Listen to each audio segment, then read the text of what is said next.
Welcome back to the Chad Hasty Show on News Talk 95.1 FM and 790 AM KFYO.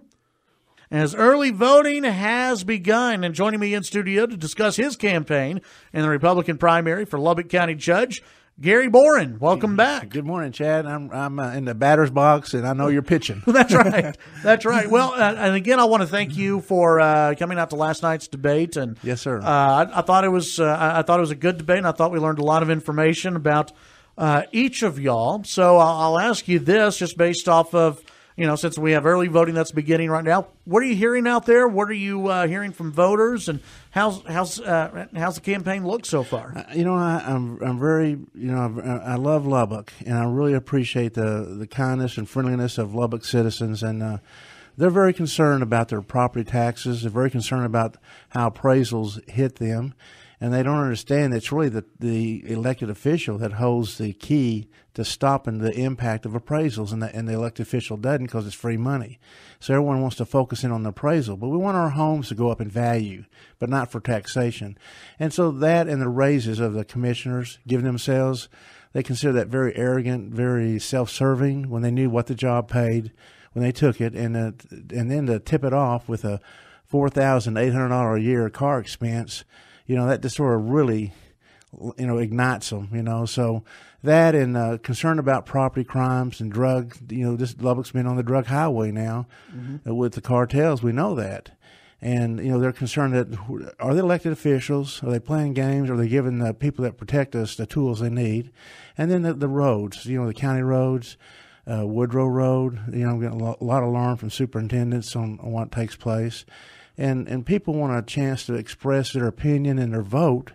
And when you have projects like Citizens Tower and the PD substations, which I do support, but didn't get a chance to vote on it.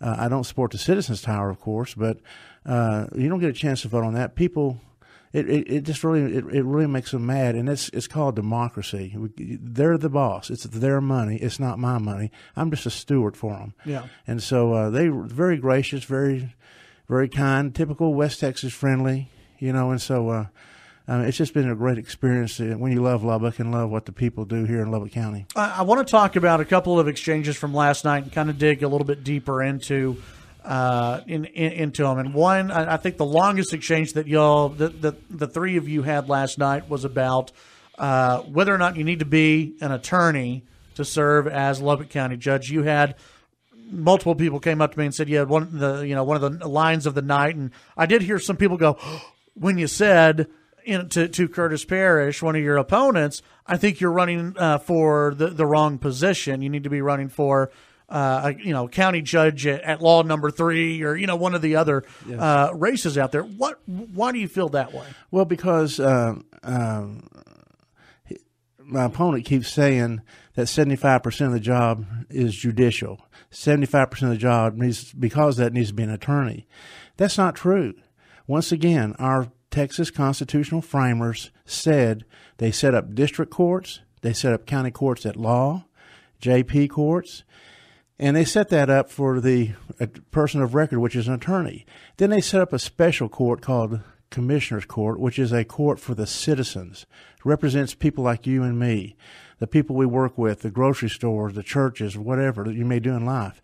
And they represent the money that comes in from the county, stewardship of that money, the budget that funds the criminal justice system in Lubbock County. That would be the sheriff's office, the jail, the DA's office, the court system, and all the employees.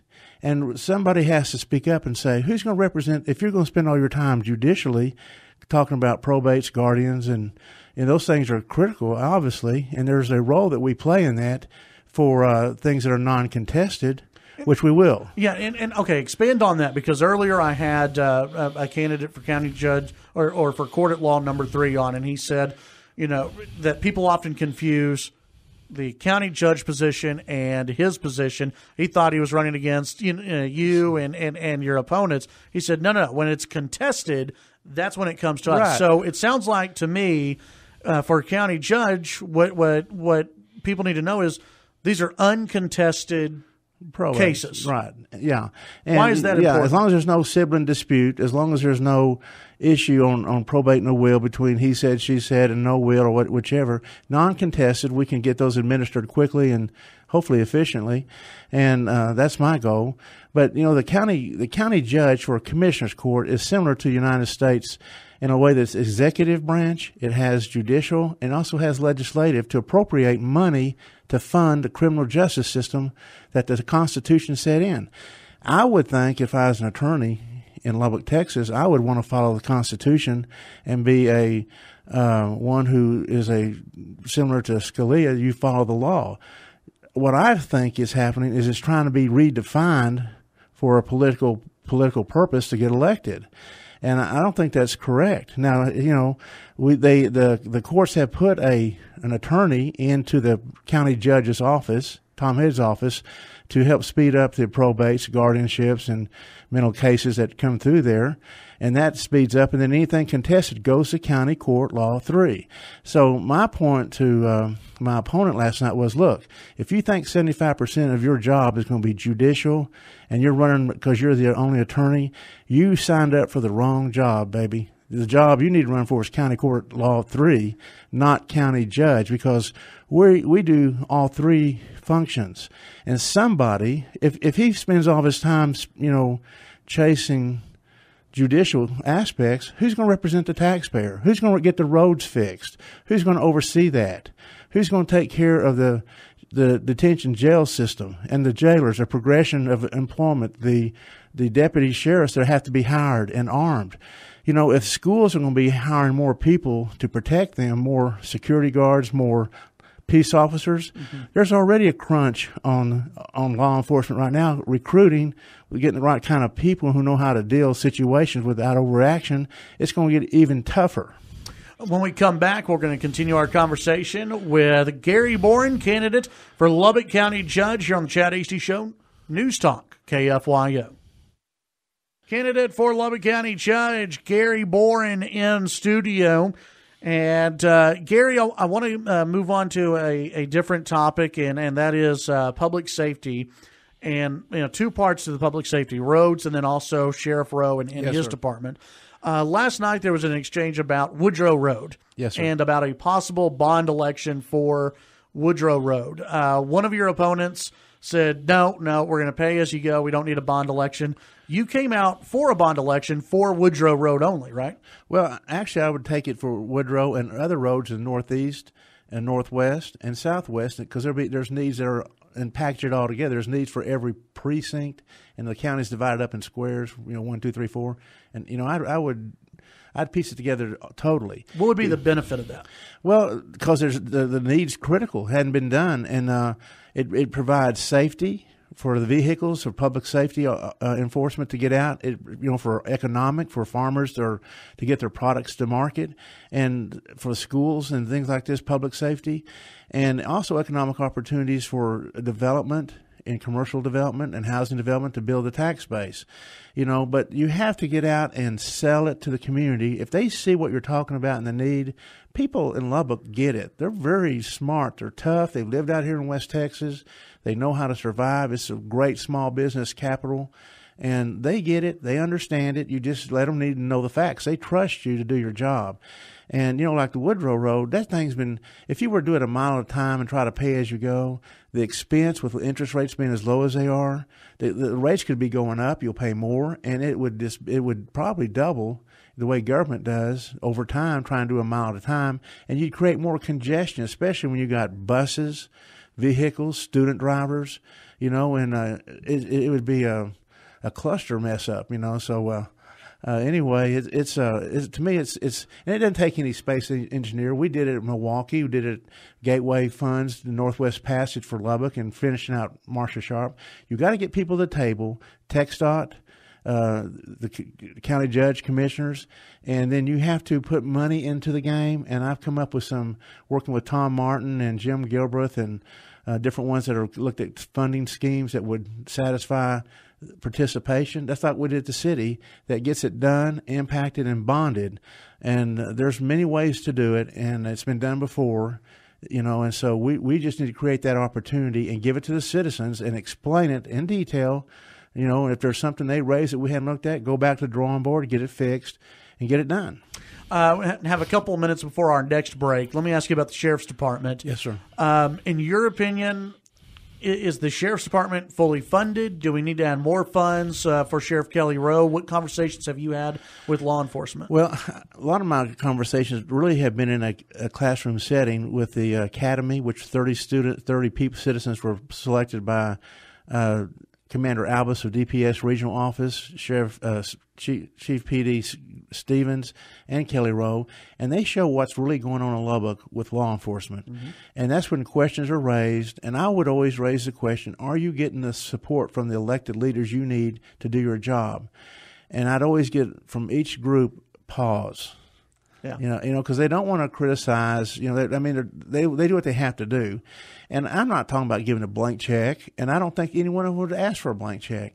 But there's critical things you have to have. Safety for your officers. You've got to have the best equipment to protect them and allow them to do what they have to do to protect us.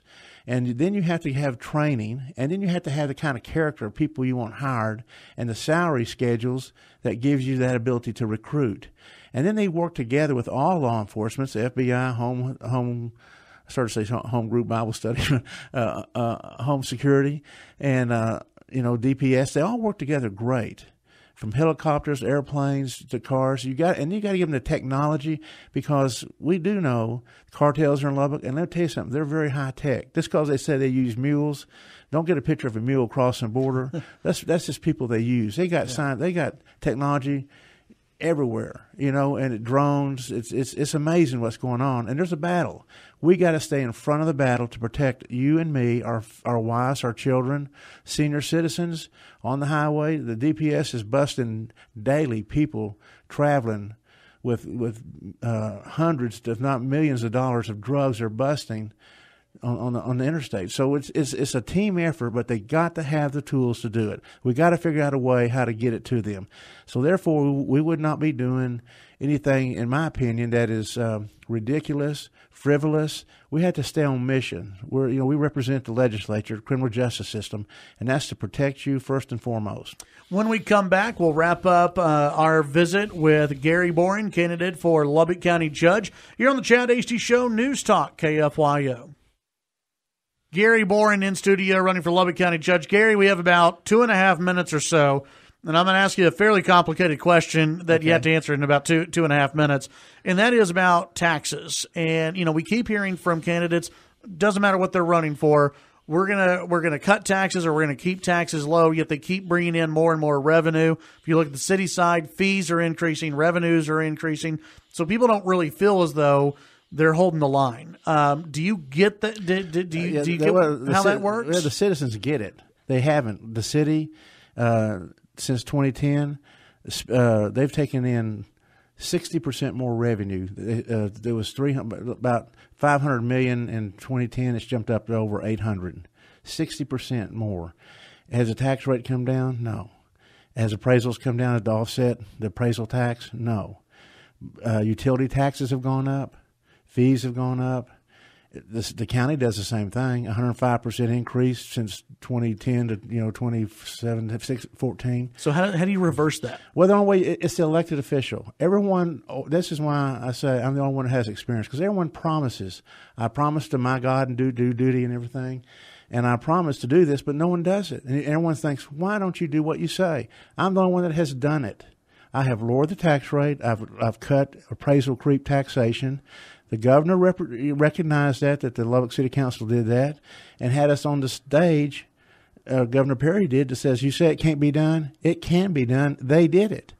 And so I'm asking the citizens of Lubbock to trust me. We've done it before. You're not betting on a wild horse or somebody who's never been in the arena or someone who follows tax and spend type of theories and believes everything City Hall would tell you. I'm the only one that has done that, and I will do it because that's what I believe in as a small businessman and as a citizen. Gary, early voting starts today. How can people find out more information about you? Gary Boren at Facebook, just my name, Gary Boren. Go online, and then 806-535-8100, 535-8100. Thanks, Gary. Appreciate it.